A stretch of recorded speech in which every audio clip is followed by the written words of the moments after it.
পারমাণবিক কর্মসূচি নিয়ে যুক্তরাষ্ট্র ইরানের তিক্ততার মধ্যেই মার্কিন সিনেটরের চাঞ্চল্যকর তথ্যে শোরগোল আন্তর্জাতিক রাজনৈতিক অঙ্গনে। ফক্স নিউজকে দেয়া এক সাক্ষাৎকারে রিপাবলিকান সিনেটর লিন্ডসে গ্রাহাম দাবি করেন 6টি পারমাণবিক বোমা তৈরির কাছাকাছি রয়েছে তেহরান, যদিও এ দাবির পক্ষে কোনো তথ্য প্রমাণ দিতে পারেননি তিনি।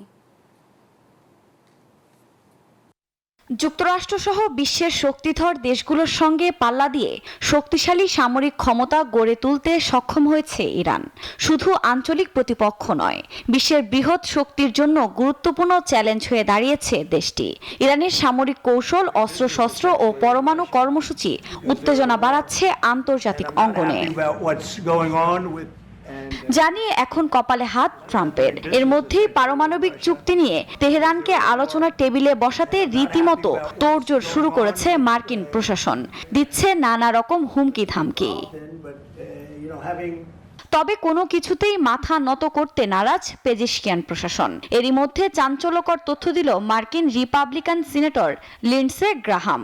সম্প্রতি মার্কিন সংবাদ মাধ্যম ফক্স নিউজকে দেয়া এক সাক্ষাৎকারে তিনি বলেন, 6টি পারমাণবিক বোমা তৈরির কাছাকাছি রয়েছে তেহরান। বোমা তৈরির জন্য দেশটিতে যথেষ্ট। ওয়ালটন আবারও মিলিয়নিয়ার অফারে ওয়ালটন ফ্রিজ কিনে আপনিও হয়ে যেতে পারেন মিলিয়নিয়ার।